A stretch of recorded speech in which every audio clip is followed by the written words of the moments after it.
একটি video viral হয়েছে যেখানে দেখা যাচ্ছে কিছু অস্ত্র নিয়ে কিছু গেরুয়া বাহিনী, হিন্দুত্ববাদী সংগঠন, তারা একেবারে হিন্দুদের বাড়িতে বাড়িতে দিচ্ছে এবং বলছে যেটা নিজেদের সুরক্ষার জন্য, মুসলমানদেরকে গণহত্যা চালানোর জন্য।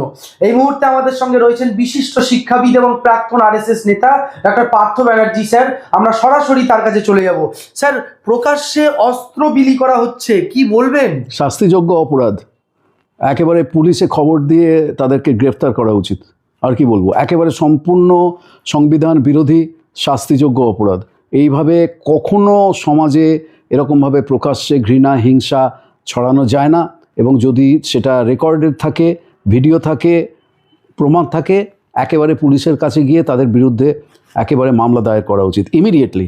সবাইকে বলবো, যারা যেখানেই এটা হচ্ছে সঙ্গে সঙ্গে পুলিশে রিপোর্ট করুন। স্যার, যেখানে আমাদের সুরক্ষার জন্য আমাদের দেশে পুলিশ প্রশাসন, আইন আদালত, আর্মি, সিআরপিএফ সবাই রয়েছে, সেখানে বলছে হিন্দু মা বোনেদের রক্ষার জন্য নাকি বাড়িতে অস্ত্র রাখতে হবে। এটা তো গৃহযুদ্ধের দিকে যাচ্ছে, গৃহযুদ্ধের দিকে। এবং ওরা চাইছে যে ওরা মানুষকে খেপিয়ে দিতে চাইছে। দেখো, পশ্চিমবঙ্গের ইলেকশন আসছে, পশ্চিমবঙ্গের ইলেকশনে যদি সাধারণভাবে সংবিধান মেনে যদি নির্বাচন করা হয়, তাহলে বিজেপি এবং তার পেছনে যে আসল বাঁদর নাচ নাচাচ্ছে যারা, সেই আরএসএসের জেতার কোনো সম্ভাবনা নেই। কিভাবে ওরা জিতবে? ওরা বিভিন্ন জায়গাতে দাঙ্গা লাগিয়ে দেবে, বিভিন্ন জায়গাতে খুন জখম করাবে, বিভিন্ন জায়গাতে সাম্প্রদায়িক সম্প্রীতি নষ্ট করবে, ভাঙচুর করবে, হ্যাঁ, গুজব ছড়াবে, social media, IT cell, WhatsApp ইউনিভার্সিটিতে মিথ্যে কথা ছড়াবে, নোংরা নোংরা কথা বলবে, মা বোনেদের সম্পর্কে খারাপ ইঙ্গিত করবে। এবং ওরা চাইবে যে সেই সমস্ত জিনিসে প্ররোচিত হয়ে যেন কিছু কিছু মুসলমান, যাদের মাথায় বুদ্ধিশুদ্ধি একটু কম, তারা যেন রাস্তায় নেমে মারপিট শুরু করে। এবং যত এইগুলো করবে, যত ওদের ফাঁদে পা দেবে লোকে, তত ওদের আরও বেশি সুবিধে হয়ে যাবে। সুতরাং ওরা এই ধরনের কিছু করলে সোজা পুলিশের কাছে যেতে হবে, সোজা যারা আর কি আমাদের যারা শাসন ক্ষমতায় আছে তাদের কাছে যেতে হবে।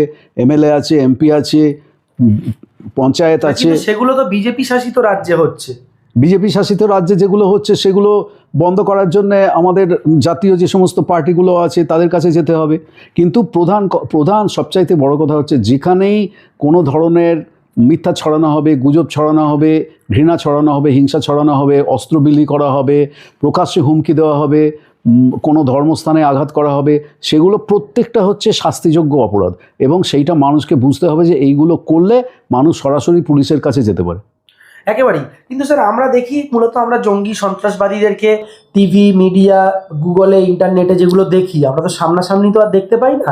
সেখানে তারা হাতে অস্ত্র নিয়ে নিয়ে বিভিন্ন স্লোগান দিয়ে, একই রকমভাবে এরাও দেখছি গেরুয়া গামছা গলায় দিয়ে একটা জয় শ্রীরাম স্লোগান বা আরও বিভিন্ন স্লোগান দিয়ে, এবং এরা অধিকাংশই বিজেপির সমর্থক, বিজেপির ভোটার, বা কেউ আরএসএসের কর্মী, কেউ বিজেপির আইটি সেলে কাজ করেছে, কেউ বা বিজেপির নেতার ছেলে ইত্যাদি। এইগুলো দেখছি। এইগুলো এখন যত ভোট এগিয়ে আসবে তত আস্তে আস্তে এগুলো বাড়বে। দেখো, ঠিক এই সময় অমিত শাহ পশ্চিমবঙ্গে সফর করতে এসছেন। হ্যাঁ, তিনি একজন স্বরাষ্ট্রমন্ত্রী, তিনি সফর করতে আসতেই পারেন, কিন্তু তিনি আসলে কি জন্য এসছেন সেইটা কি কেউ জানে? আসলে সংগঠনকে শক্তিশালী, আচ্ছা, সংগঠনকে শক্তিশালী করতে এসছেন, খুব ভালো কথা, প্রত্যেকেরই নিজের সংগঠনকে শক্তিশালী করার অধিকার আছে। কিন্তু তিনি আর কিসের জন্য এসছেন? কারণ অমিত শাহর যা অতীত, যে ইতিহাস, অমিত শাহর যে রেকর্ড, সেটা তো খুব একটা ভালো রেকর্ড না। হ্যাঁ, তাকে বিভিন্ন জায়গায় বিভিন্ন ধরনের নানান ধরনের ঘটনার সঙ্গে যুক্ত থাকতে দেখা গেছে। গুজরাটের যে ভয়াবহ দাঙ্গা হয়েছিল 2002-তে, হ্যাঁ, সেই সময় থেকে তারপরে এই হরেন পান্ডিয়ার হত্যাকাণ্ড ইত্যাদি বিভিন্ন জায়গাতে অমিত শাহর রেকর্ড খুব খারাপ। এখন আমি বলতে পারবো না যে তিনি কোথায় কি খারাপ কাজ করেছেন, আমি তো জানি না, আমি তো বলতে পারবো না। কিন্তু আমি একজন সাধারণ মানুষ হিসেবে, একজন শিক্ষিত রাজনীতি সচেতন মানুষ হিসেবে, এবং সামান্য কিছু পড়াশুনো করেছি, আর আরএসএস সম্পর্কে, বিজেপি সম্পর্কে আমার যে বাস্তব, যে প্রত্যক্ষ অভিজ্ঞতা আছে, সেইটার ভিত্তিতে আমি বলছি যে ভোটের আগে আরএসএস, বিজেপি এবং তাদের যে সমস্ত বজরং দল, হ্যাঁ, ইত্যাদি নানান রকম উপসংগঠন, শাখা সংগঠন, লেজ বিশিষ্ট সংগঠন আছে, তারা পশ্চিমবঙ্গের বিভিন্ন জায়গাতে নানাভাবে হিংসা এবং ঘৃণা ছড়ানোর চেষ্টা করবে, রক্তপাত ঘটানোর চেষ্টা করবে, এবং মানুষকে খুব সাবধান থাকতে হবে যাতে তারা তাদের প্ররোচিত ফাঁদে মানুষ যেন পা না দেয়, এইটা আমি বিশেষ করে বলছি। একেবারেই স্যার, কিন্তু বিষয় হলো যে আমরা দেখছি আপনি যে বললেন না যে প্রশাসনকে খবর দিতে হবে, রাজনৈতিক দলগুলোকে জানাতে হবে, ভালো কথা, কিন্তু আমরা দেখলাম এই যে প্যাটিস বিক্রেতার উপরে যে আক্রমণকারী, আমরা দেখলাম বিলকিস বানুর যারা ধর্ষক, আমরা দেখলাম আফরাজুলকে হত্যাকারী শম্ভুনাথ কি একটা নাম, এদেরকে তো পরবর্তীতে বিজেপির নেতারাই সংবর্ধনা দিচ্ছে, যখন তারা জামিন পাচ্ছে সংবর্ধনা দিচ্ছে, রীতিমতো তারা উকিল দিয়ে সহযোগিতা করছে। হ্যাঁ, আমি তো জানি, তো প্রকাশ্যে অন্যায়ের সমর্থন করছে, এবং ভাবতে আমার খুব লজ্জা লাগে, কারণ এই ভারতবর্ষটাকে আমি চিনি না। এই যে ভারতবর্ষকে এই বিজেপি ক্ষমতায় আসার পরে, মোদি ক্ষমতায় আসার পরে, গত তোমার 2014 থেকে এই 2025-এর এর মধ্যে ভারতের যে অবিশ্বাস্য যে চরিত্রগত পরিবর্তন হয়েছে বা চরিত্রগত পতন হয়েছে, যেখানে মানুষকে বিশ্বাস করছে না, মানুষকে ঘৃণা করছে, হ্যাঁ, পাড়া প্রতিবেশীকে ঘৃণা করছে, পাড়া প্রতিবেশীকে অবিশ্বাস করছে, হ্যাঁ, সেই যে আমাদের এখানে যে একটা শত অভাব অভিযোগের মধ্যেও, দারিদ্র্যের মধ্যে, দুঃখের মধ্যেও যে আমাদের একটা সহজ সরল একটা সাম্প্রদায়িক সম্প্রীতির একটা পরিবেশ ছিল, সেটাকে ওরা সম্পূর্ণভাবে নষ্ট করে দিয়েছে। এবং ওরা চাইছে যে ভারতবর্ষ যেন আস্তে আস্তে হিন্দু মুসলমান লাইনে ভাগ হয়ে যায় এবং একটা গৃহযুদ্ধের দিকে চলে যায়। এই গৃহযুদ্ধের দিকে চলে যাওয়াটা আমি একেবারে যেন কি বলবো, আমি চোখ বন্ধ করে দেখতে পাচ্ছি যে আবার যেন একটা গুজরাটের মতন অবস্থা সৃষ্টি না হয়।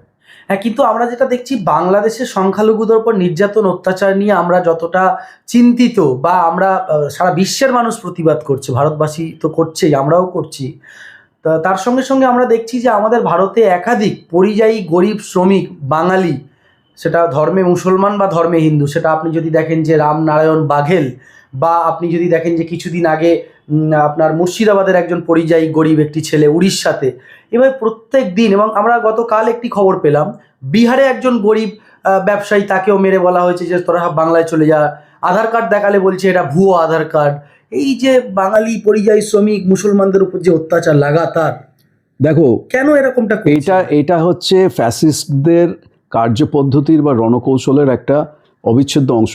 ওরা চায় যে এইভাবে বিভিন্ন জায়গাতে ছোটোখাটো প্রবলেম ক্রিয়েট করে মানুষকে উত্তেজিত করে তুলতে। আজকে বাংলাদেশে যে ঘটনাগুলো ঘটছে, সেখানে যে দীপু দাসকে মারা হলো, বা আরেকটি ছেলেকে অমৃত কি যেন তার নাম, তাকে মারা হয়েছে, হিন্দু ছেলেকে মারা হয়েছে, তার সঙ্গে সঙ্গে সেটারও যেমন আমরা প্রতিবাদ করেছি, ধিক্কার জানিয়েছি, সেরকম আবার ওখানে বাচ্চা একটা মেয়ে, মুসলমান মেয়ে আয়েশা আখতার, তাকেও সেখানে মেরেছে, সেটাও আমরা সমানভাবে ধিক্কার জানাচ্ছি। আজকে বাংলাদেশের যে ঘটনাগুলো চলছে, সেই ঘটনাগুলো যারা করছে, তার মধ্যে যে ইউনুসপন্থী, উগ্রপন্থী, ইসলামী যারা আছে, যারা ভয়ঙ্কর, তাদের জন্য আমার মনে একটা কোনো সহানুভূতি আমার কাছে নেই। কিন্তু ওরা যে কাজটা করছে, আরএসএস, বিজেপি, বজরং দল, হনুমান বাহিনী, এখানে পশ্চিমবঙ্গে বা সারা ভারতে সেই একই কাজ করছে এবং বহুদিন ধরে সেই কাজগুলো করে আসছে। আজকে জামাতের উত্থান হয়েছিল যেভাবে, আরএসএসের উত্থানও এখানে ভারতে তাদের বৃদ্ধি সেই একইভাবে হয়েছে। ওরা একজন আরেকজনকে ঘৃণা এবং হিংসার মাধ্যমে পরিপুষ্ট করে এবং ওরা একসাথে কাজ করে। ওদের যে কাজগুলো ওপর থেকে দেখে মনে হতে পারে যে ওরা তো উগ্র ইসলামী, এরা তো উগ্র হিন্দুত্ববাদী, এরকম মনে হয় তো, কিন্তু ওদের মধ্যে সংযোগ আছে এবং ওরা সারা পৃথিবীতে একই ধরনের খেলাটা খেলে চলেছে। কোথাও হিন্দু বিদ্বেষ, কোথাও মুসলমান বিদ্বেষ, কোথাও খ্রিশ্চান বিদ্বেষ, কোথাও আমেরিকাতে ইমিগ্রেন্ট বিদ্বেষ। এই জিনিসটা ওদের যে সারা বিশ্বের যে কর্মতৎপরতা বা কার্যপদ্ধতি, তার এক একটা অবিচ্ছেদ্য অংশ। আজকে হিটলার যখন 1930-এর দশকে জার্মানিতে যার প্রথম তার উত্থান হয়েছিল, সেই হিটলারও কিন্তু এইভাবেই বিভিন্ন জায়গাতে মানুষ মেরে, মানুষ পিটিয়ে, ওদের সমস্ত ইহুদিদের উপর বসিয়ে রেখে, বন্দুক দিয়ে মেক্সিকো থেকে যারা সুড়িপথ দিয়ে পার হয়ে আসছে, আমি নিজের চোখে সেখানে গিয়ে দেখে এসেছি যে কি ভয়ঙ্কর অবস্থার মধ্যে তারা আসে, তাদেরকে মেরে ফেলে ওখানে গুলি করে এইভাবে করে তার শক্তি বৃদ্ধি করেছিল। আজকে আমেরিকার কি অবস্থা আমরা নিজের চোখে দেখতে পাচ্ছি। এই যে সারা পৃথিবী জুড়ে এই যে উগ্রপন্থী শক্তিগুলোর এই যে তাণ্ডব শুরু হয়েছে, এই তাণ্ডবগুলোর দুটো জিনিস আছে।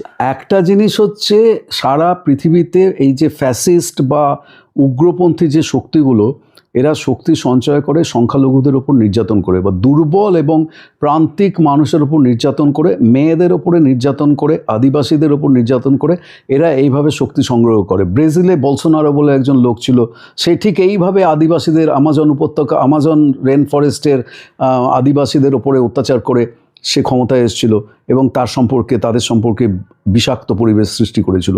ভারতে আরএসএস বিজেপি চিরকাল মুসলিম বিদ্বেষ এবং খ্রিস্টান বিদ্বেষকে হাতিয়ার করে তারা শক্তি সংগ্রহ করেছে, যার সবচাইতে বড় বহিঃপ্রকাশ হচ্ছে 1992-এর 6 ডিসেম্বর বাবরি মসজিদ ধ্বংস, এবং তারপর থেকে ওরা ভারতব্যাপী ত্রাসের রাজত্ব সৃষ্টি করেছে এবং নিজেরা ক্ষমতায় এসেছে। এর আগে কিন্তু আরএসএস এবং বিজেপি তো ছিলই না, আরএসএস একটা প্রান্তিক শক্তি ছিল।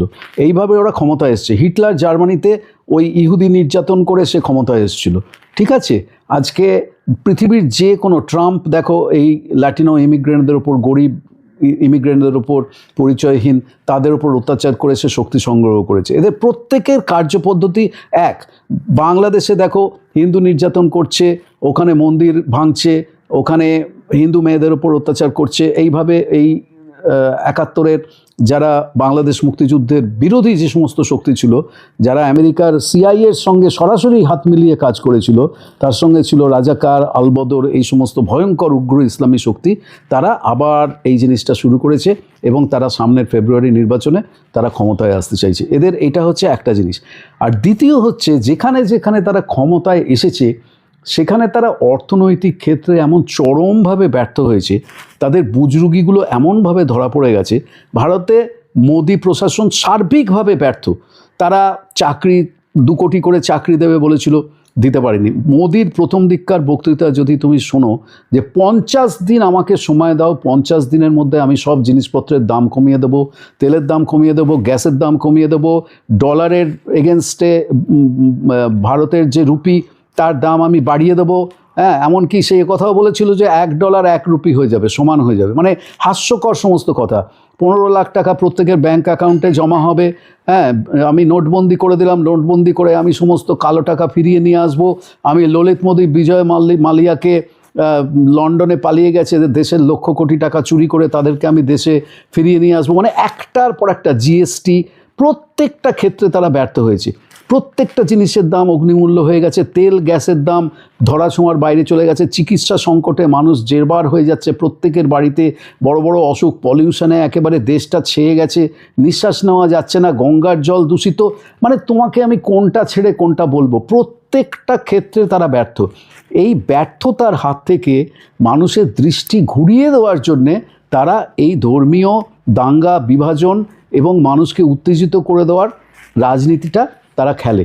এই জিনিসটা তারা করে যাচ্ছে। এখন সামনে পশ্চিমবঙ্গে ভোট আসছে, আর পশ্চিমবঙ্গে নতুন করে এই সাম্প্রদায়িক উত্তেজনার পরিস্থিতিটা তারা সৃষ্টি করছে, যারা পশ্চিমবঙ্গ যেন অশান্ত হয়ে যায়।